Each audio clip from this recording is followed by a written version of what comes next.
Hi guys, this is the final piece in my three-part invention series, and since I'm doing commentary these days, I wanted to say a few things because this is a very weird piece.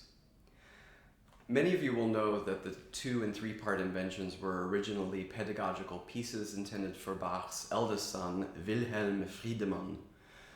They give us a view of Bach's method, which is of course centered in counterpoint and purity of form, but it's more than that.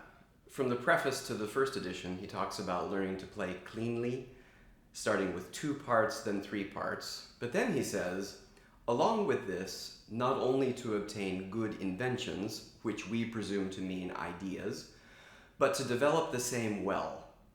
In other words, these aren't simply finger exercises.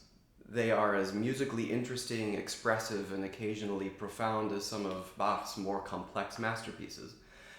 They are meant to lead the earnest student to progress beyond correctness while also being persuasively expressive and musical.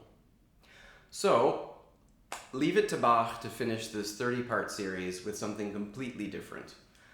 One thing that isn't different or surprising is that, like both books of the Well-Tempered Clavier, he's finishing off in B minor. He progresses through various keys starting with C major, although unlike the Well-Tempered Clavier, not all of them. And the last stop is inevitably B minor, which lends this key a certain sense of finality. Everyone knows that Bach was deeply religious, more Lutheran than Luther himself, and apart from being final, he tends to use B minor in a few different ways. One is to evoke the somber and profound nature of Christ's sacrifice.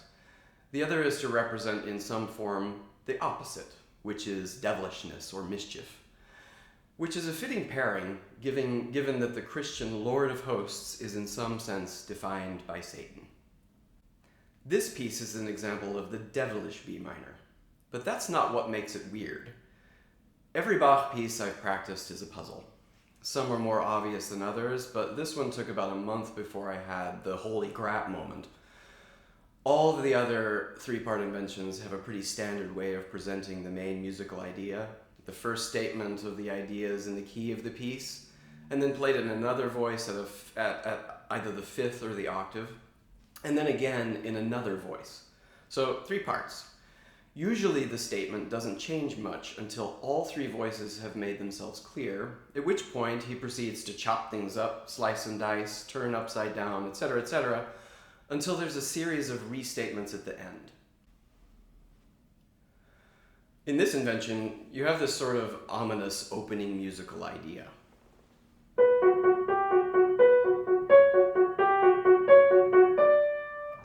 Which reminds me a little bit of the theme from the Halloween movies. Remember this?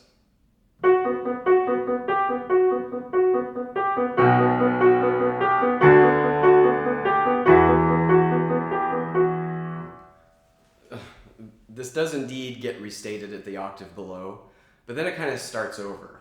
There's no third voice.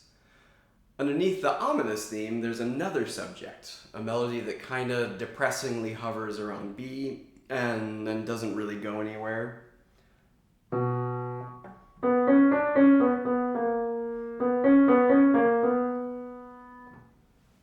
This too repeats at the octave above, flipping with the ominous theme. And then in between the two, you have this crazy arpeggio of 30-second notes that comes out of nowhere.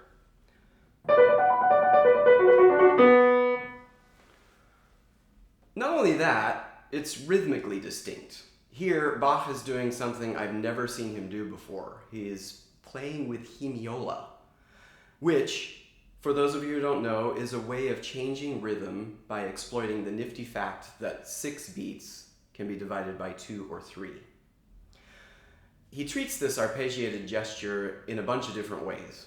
First as a single voice, then 2 voices in parallel, then in a canon in parallel going down, and then he superimposes it on top of the going nowhere theme, and then in a canon in parallel going up, and then he flips one side upside down. Basically, it's his demanding final exam at the end of the course. Because, side note, canons like this really screw with your brain. It took me hours and hours of practice to get these even close to passable. You'll see.